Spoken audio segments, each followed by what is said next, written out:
BookTube. All right, we're continuing with my library tour, if we want to call it that, and what was before inaccurate has now become impossible because we have now reached a bookcase that has 1,000 romances on it, 1,000 romance paperbacks. How I'm going to do that, I have no idea. I'm obviously not going to talk about each book, or this would take the rest of the year. I think what I'm going to do is mainly just show them to you, and then we'll move on from this bookcase. Even showing them to you will take several days, especially since the top shelf here has double rows of books, but then on top of the two double rows of books, there are two stacks, double stacked, books stacked horizontally. I don't have the faintest beginnings of enough feng shui to deal with all of that overflow, so I'm just going to throw them on the floor because I'm going to be redoing these things anyway. So let's just take a look at these. We have Kate Bateman, A Daring Pursuit, and A Reckless Match. We have Laurie Wilde, The Cowboy and the Princess, with a lovely step back there.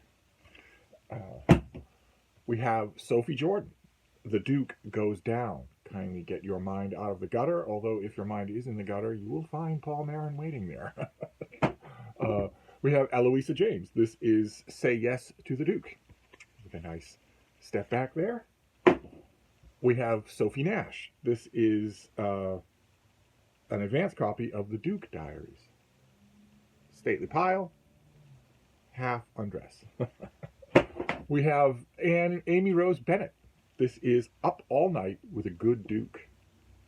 Waste of a perfectly good library. We have Anne Bennett again. This is Girls Before Earls, the first in a new series. Rather disappointingly fully dressed. We have Christina Britton. This is A Duke Worth Fighting For. There. He is completely naked in his ancestral home. We have, let's see here, Sandra Hill. This is The Pirate Bride, a seminal volume that I've been reading from Mark Richardson's Pirate event. We have, let's see, an older title. This is Stephanie Lawrence. This is To Distraction, with a very moody step back there. We have another Sophie Jordan. This is The Virgin and the Rogue. Pretty explicit modern Regency style cover. We have Tracy Amy Warren again. Tracy Ann Warren. This is The Bed and the Bachelor. And we have, in the step back there, taking things to the next level. Let's see here. We have Anne Harrington, An Inconvenient Duke. Leave it to Paul Marin to be inconvenient at all times on all social ranks. No step back for this one. We have a much thinner thing. This is Anna Harrington again. This is An Unexpected Earl. Rather an evocative cover there. Some sort of fancy dress ball. A popular gimmick for getting our hero and heroine to meet each other. We have Amelia Gray. This is How to Train Your Earl.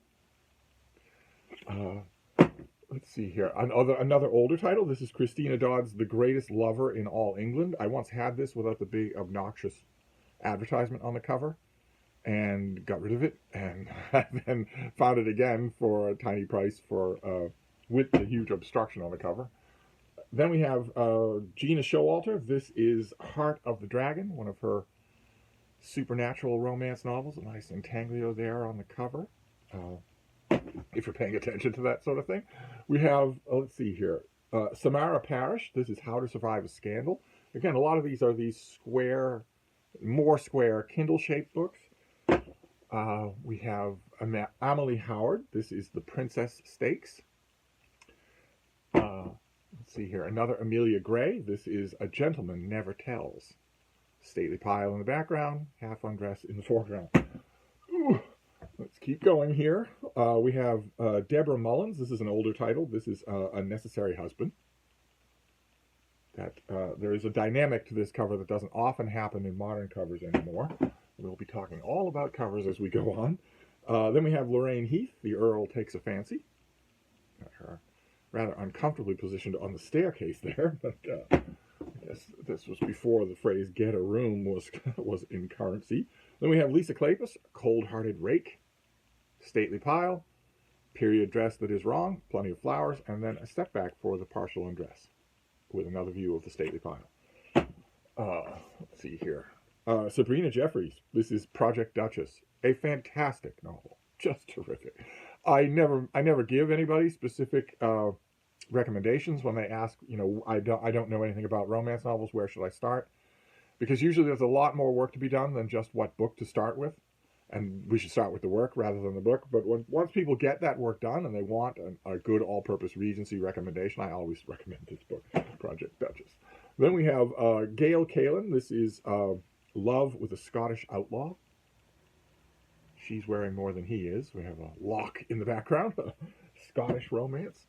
Let's see here. Oh, all right. This is a Harlequin historical romance, The Taming of the Rogue, by Amanda McCabe. If I remember correctly, this is Tudor era.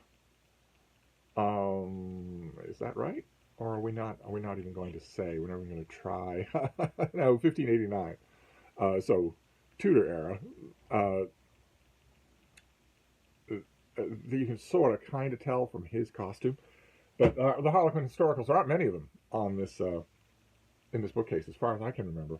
Then we have Sabrina Jeffries again. This is The Bachelor. And there is Paul Marin helping her with her archery. I'm sure what he knows about archery, but okay. Then we have, this is an Avon true romance. For a little while, just an eye blink, Avon did a bunch of romances for younger readers, basically YA. Although the cover says for teens. This is a Western, Samantha and the Cowboy. See there, it says for teens. Avon did this very shortly. I tried to grab as many of them as I could. They did a Regency. It is very rare for Regencies to actually feature young people. Usually in Regencies, whether they're old-fashioned or the new Regencies, there'll be a younger brother, but he's a scapegrace who's built up gambling debts, and we only learn a little bit about him, and he doesn't get his own romance story until he's older. Let's see here. Oh, then we have Sabrina Jeffries, a hellion in her bed. No step back on this one, but you don't need one. So, then we have a couple of Harlequin historical novels. This is Stranded with the Reclusive Earl by Eva Shepard, who I've come to really like, and Scandal at Midnight by Annie Burroughs, who I've come to really like. And we will overlook the fact that these two women are hanging out with the same man. We'll overlook that fact. We're going to keep going on. We're just going to do the top books this time. I don't think there's time to do the top shelf of books. So let's just keep going here. We have another of these square novels. This is Bethany Bennett's West End Earl. Stately pile far in the background here. Partial undress in the foreground. We have A Matter of Temptation by Stacey Reed. No step back on this one. These are all modern Regencies. We have Vivienne Lord, who I love. I think she's fantastic. This is How to Steal a Scoundrel's Heart. And you've got a beautiful plush appointments there, and semi-undress, and a lovely piece of wardrobe, but I wasn't paying attention to any of it because the star is on the cover. Let's see here. Then we have Joanna Shoopby, or Shoop. I don't know how to say her last name, but I think she's fantastic. This is The Bride Goes Rogue. And this is an advanced copy here that I don't think I ever got. This was from 2022. I don't think I ever got the finished copy. A lot of times publishers don't do that. Then we have Laurie Moore. This is Remember Me, a contemporary Western novel. You're not going to fool me by leaving the hair and the eyes out. If you've got the pouty mouth and the cheekbones, I recognize Paul Marin cover when I see one. Contemporary Westerns, of course. Then we have The Fifth Avenue Affair by Tracy Cousins. Maybe vaguely Regency era, but not in England, which is even now a bit of a rarity. We have Catherine Ash's book The Prince, which has the artwork on the spine that is not on the cover, and there is no step back. Really kind of weird. That's kind of weird to leave that out. Let's keep going here. Oh, okay. All right. Well, we are moving into the actual. We are moving into the actual traditional Regency romances, so maybe we have time to get this whole shelf done. If I'm just showing you covers, this is a Regency romance that certainly needs no introduction. Signet, this existed before the Signet Regency line, and it will exist long afterwards, but they adopted it for a brief time and made a standard-looking Signet Regency romance out of Regency Buck by Georgia Heyer. That's an absolutely standard Regency novel that they just adopted into their line. Then we have Julia Jeffries, The Chadwick Ring. notice, you can see right away the difference in the covers here. Everybody is fully clothed. There might be something scandalous going on, but there's artwork here as well. This is not just a thin computer overlay on studio props. Then we have the Nadine Miller, the Misguided Matchmaker. Looks like a little bit of Mariner action going on there. A lot of these authors wrote and never wrote again. Karen Harbaugh, this is Cupid's Darts. I remember getting this, I remember seeing this when it first came out and mocking it, because that is Cupid in the doorway. He is staring at the woman that I guess Cupid is going to make him fall in love with, but the cover automatically suggests a completely different plot. I should warn you, in case you ever encounter it in a used bookstore, that plot never happens. Then we have Marcy Elias Rothman. This is The Kinder Heart. Stately pile in the background. Period inaccurate dress in the foreground, but no undress. Irene Saunders, The Difficult Daughter. Here we have the stately pile in the background, and our lovers in the foreground. Rather pretty thing. I wish that these abominations weren't put on covers, but publishers sometimes feel insecure and feel the need to do that. A lot of these names you will not know. A lot of these names, these ladies never went on to mainstream publication, and sometimes they definitely tempt me to think they didn't exist at all. We have Patricia Rice, Artful Deceptions. Rather staid cover that is designed to appeal to Pride and Prejudice fans, not Fabio fans. It's just as simple as that. These covers are for a different audience, for a different readership. Then we have A Rake's Redemption by Susanna Carleton. Same model that we saw on The Rogues of Fifth Avenue. There he is proposing, plighting his troth. We have Play of Hearts by Corinna Cunliffe. Rather nice little visual iconography going on there. That you've got these two lovers in period dress in a compromising position, and there's a figurine on the table of lovers from an earlier period, also in compromising position. Rather neat. That kind of signal that the artist is there and aware. Oh, we have Artful Deceptions twice. We don't need that. We don't need doubles. No, we do not. We have The Beleaguered Lord Byrne by Michelle Casey. Rather an attractive cover there. Always the impersonal statues are looking on while passion plays out underneath them. We have The Convenient Bride by Teresa McCarthy. Stately pile in the background, period dress in the foreground. Let's see here. We're cooking right along here. We have Theodore's Dreadful Mistake by Carol Proctor. Again, wish you didn't have this guaranteed fresh. I understand why the publishers did it, because the ladies who bought these books, these were once upon a time so popular and so commonplace that ladies worried that they were getting a reprint, that they were being sold reused goods.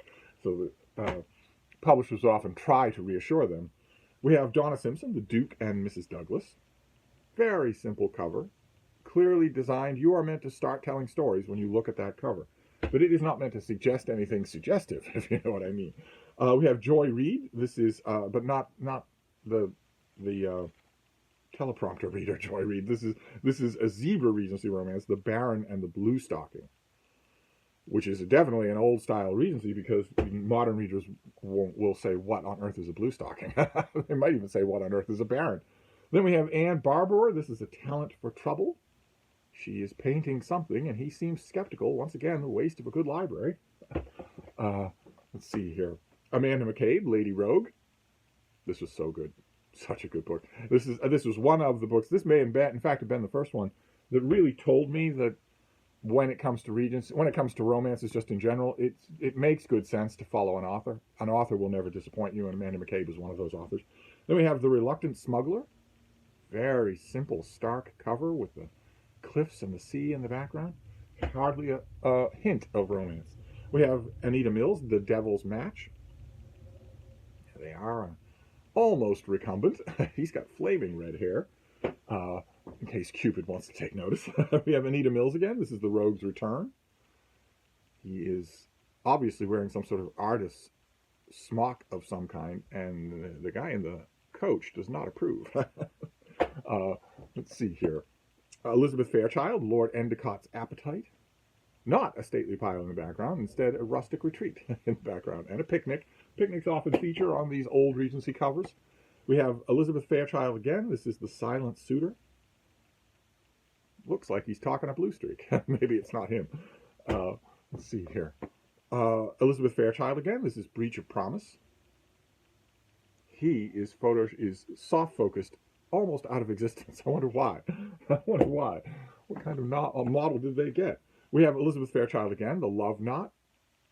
Archery contest. Don't know what he's shooting at. If that's where the target is, they're both in danger. And there's a little gazebo in the background. Let's see here. Laura Matthews. This is Alicia. Simple as that. Same cover artist, obviously, as the one with the artist in the smock. Not a usual Regency cover artist. And yet, I bet, even though it's distinctive, I bet it's not credited. We have Roses for Harriet by Patricia Oliver. Another picnic. Do we have a stately pile? No, we have a rustic retreat way in the background there. Let's see here. Let's just forge ahead here. We have Irene Saunders, The Reluctant Bride. There they are out in Regency Park, just sort of walking around. And that is it. That is the whole top shelf here, and we're at 20 minutes. I wonder if we could do the rest of this, if we just blast through and get this whole shelf done. Yeah, that'd be great. All right, let's try it. Let's try it. Nothing ventured, nothing gained, right? We have Don Lindsay, the barbarous Scot. At least he's not wearing tartan. We have Marjorie Farrell, Autumn Rose, taking place in the town. Let's see here. We have Lady Elizabeth's Comet by Sheila Simonson. Never really looked into Sheila Simonson, but this was a delightful book. Just a delightful romance. This is this isn't a Regency. I don't know if this is even, this is Warner Books. I don't know what, it came, I got a big batch of Regencies and it came with those, but I liked it more than any of the rest of them. Then we have something a little bit longer. This is a Zebra Regency, Taming Lord Renwick by Jean Savory. They're inside a stately pile, and she is out of her mind. Actually, he is too, to be trapped in a room with a gigantic carnivore. They are both out of their mind. They should not be there. I suppose they're going to say it's predictable until they end up on a YouTube clip, having their faces ripped off. Then we have Donna Simpson again. This is Belle of the Ball, another very sedate cover. Very, very much designed to have you make up your own story. We have Teresa Desjardins. We saw her already. This is the Misfit Marquis. Something has gone wrong there because they are not married in that picture. Let's see here. Laura Matthews, a very proper widow, slightly older Regency and in kind of ratty shape, but I gulp these things down, so I don't care. Anita Mills, Miss Gordon's Mistake. No stately pile, no horses, no picnic. Just have waterfalls there. Let's see here. Elizabeth Kidd, My Lady Mischief. Again, with the stately statues looking on, but indifferent. And again, with this obnoxious, guaranteed fresh. But I love this book. Thought that it was really, really good. Let's see here. Andrea Pickens, Second Chances. There they are in the library. He seems to be reading, or at least pretending to, and she is trying to distract him, the vixen.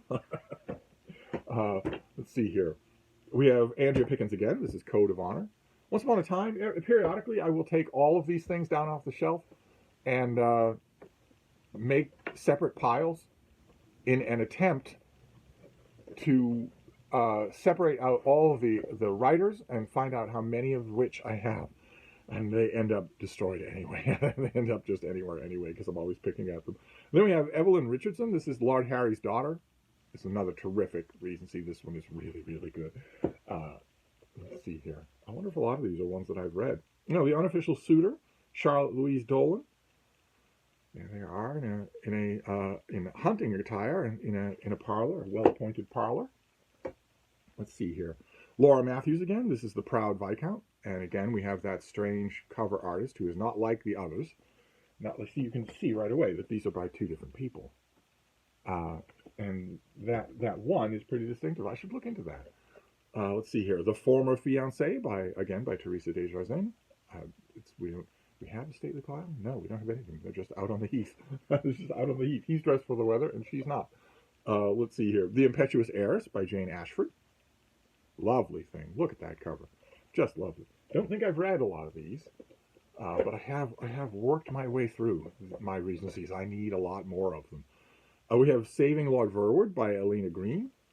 Stately pile in the background, period dress in the foreground, and some ducks. It must be a duck pond.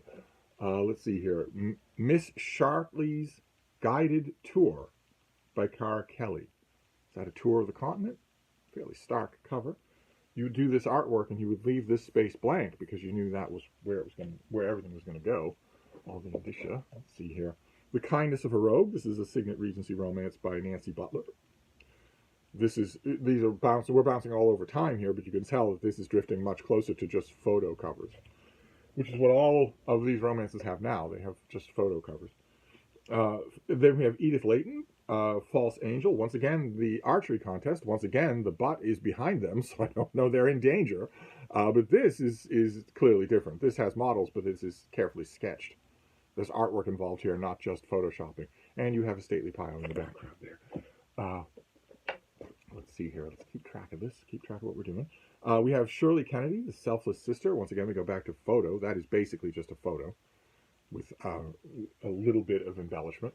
Whereas if we go back to this is The General's Granddaughter by Dorothy Mack. Here we go back to artwork, to someone who had to plan out this picture and then paint it. Let's see here. The Daring Duchess by Norma Lee Clark. Fairly sedate cover. Do not remember this one at all. We have Elizabeth's Gift by Donna Davidson. Gigantic stately pile in the background there, as they have their little tete-a-tete in the garden. We have another classic. This is Georgette Heyer. This is The Devil's Cub, another of her classic Regency romances. Signet did a lot of her, but not all of her. And I think I only have those two. Oh no, I have Regency Buck, Devil's Cub, and The Corinthian. From this author in actual Signet Regency romances, and the rest I know they're out there, but I've never seen them. But then again, these things don't turn up in used bookstores. I think I have a fairly sizable collection, but I could triple this and still not cover them all. Then we have Anne Barber again. This is My Cousin Jane. Stately pile, horses. they're out risies. Let's see here. The Would-Be Widow by Mary Jo Putney, who went on to a major mainstream career. Here, you're careful, I will spot that we have something a little different here. That man seems to be in the military and not a member of the landed gentry at all. So, pretty interesting. Intrigued right away. Not a usual thing. We have Reclaiming Lord Rockley by Nancy Butler. Again, a photo cover. Pretty much a photo cover. Nicely done, but not the same thing as, for instance, this, The Ruthless Lord Rule by Michelle Casey, which has artwork. This is what Regency romances used to look like for a month. We have this is by Elizabeth Jackson. It's called A Brilliant Alliance, and its cover is irresistible. There is a story behind that cover, and you want to know it right away. Let's see here. The Marriage Campaign by Susanna Carleton. We have Susanna Carleton again. Another photo cover. Let's see here. What's next? The Wagered Heart by Rhonda Woodward. Another photo cover starring a model whose name I have never been able to determine. I know a bunch of people who are in a position to tell me what his name is, and none of them know. He's on a ton of covers that I have. Not as many as Paul Marin, but still. I've never been able to learn anything about it. Then we have an older thing. This is Evelyn Richardson again. This is The Gallant Guardian. Very static cover. Really just an invitation for you to go into the book and read. We have The London Belle by Shirley Kennedy. She's got a book in her hand, and they are in ruins. Maybe she is studying the ruins, and he is trying to awaken the passion within, which of course won't have anything to do with books. And that is the front row. Let's do the back row and just get to 30 minutes and have this whole shelf done. That's not expected. I've got a pile on the floor, but I'm going to rearrange this stuff, so that's just as well. And we've only got like 12 books left to do. We have The Infamous Duchess by Sophie Barnes, part of the Diamonds in the Rough series. She's doing what any of you would do if you had a topless Paul Marin on a plush seat. So don't put on airs. She's taking advantage of that just like you would. This is a heavy thing. Sophie Barnes, this is The Forgotten Duke, another Diamonds in the Rough novel. Is this an advance copy? Why is this so heavy? I don't know. I'll find out. Then we have, let's see here, Sophie Barnes again. This is The Earl's Complete Surrender. Stately pile in the background. Something of a ravishing going on in the foreground. Let's see here. Sophie Barnes yet again. This is a most unlikely Duke. He's most unlikely, all right. No Duke, no man looked that way. Not even Blacksmith looked that way. None of them had Soloflex bodies. But I get the point. I know what was going on. Oh, okay, great. Now we have a block of the same writer. The writer is Elizabeth Boyle, who, as far as I am concerned, can do no wrong. This is Six Impossible Things. Very nice, broody cover with a step back in which they have gone to second base. Then we have Elizabeth Boyle's The Viscount Who Lived Down the Lane. This was terrific, absolutely terrific. There's the stately pile, not that you're going to be paying attention to that at all. And we have a nice step back as well. Then we have, this is just more Elizabeth Boyle. This is If Wishes Were Earls. There she is wishing on the water there. Step back, she gets her wish. And finally, How I Met My Countess. Lovely cover there with the step back that features the only thing that could improve on this cover is a little bit of Paul Marin's cheekbones, and there you get them. Let's see here. Oh my God, my pile on the floor is almost dead. That's all right, though. We're almost done. This is Lisa Byrne, A Laird Takes a Bride. There you've got a stately pile in the background, and he's got his tartan on.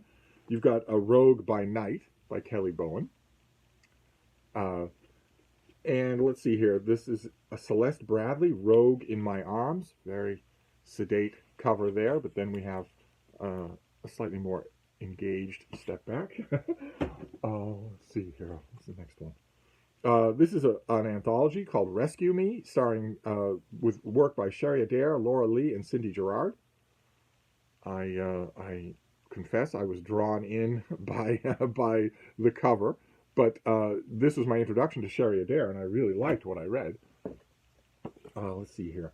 Okay, this next one is Cowboy Bold by Carolyn Brown. He looks a little worried. Why is he so worried? Perhaps feeling a few urges for his fellow cowboys that confuse him? That's a novel of a different stripe, isn't it? But there you go. That's modern-day cowboy stuff. Then we have Lenora Bell. This is One Fine Duke.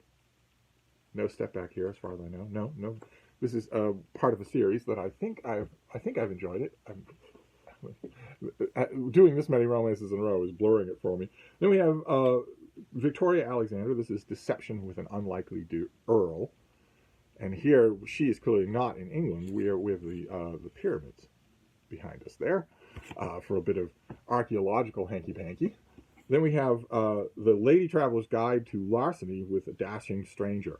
And this appealed to me because of the obvious setting in Venice. Not a lot of romances are set in Venice, so I grab them when I can find them. We have Jennifer Ashley, Rules for a Proper Governess. Let's see here. Another Jennifer Ashley. What is this? You have some sort of bookmark in you. This is The Wicked Deeds of Daniel Mackenzie. And you can blonde up his hair all you want. You can't fool me. Let's see. We're almost done. Great. 30 minutes. We got this whole thing done. This is Jane Ashford, The Marriage Wager. They both have heaving bosoms there. We have Jane Ashford again. This is Heir to the Duke. Does that have a step back? Seems like it does. No, it doesn't. Just a very lightweight paperback from this author. And then the last two, more Victoria Alexander. This is The Daring Exploits of a Runaway Heiress. She won't run very far. There's a fog coming in. And finally, the last one for this top shelf is Victoria Alexander. This is What a Lady Wants. That is the cover. And then we have the step back. So, that was... did I get everything? Yes, that was a whole shelf. Fantastic. I didn't expect that at all. All right, so we're going to wrap this up. That was 30 minutes of romance. If we could do a whole shelf every day, we'd get through this in a week. Great. Well, anyway, it's not, none of you don't like romances are going to watch these anyway, so I'm going to wrap this up. This really is a visual record for me. It's going to be fascinating for me to know what romances I had right now, because they're not going to change as much as the rest of this room. But anyway, I'm going to wrap this up at the 30-minute mark, and I will see you soon. Thank you, BookTube.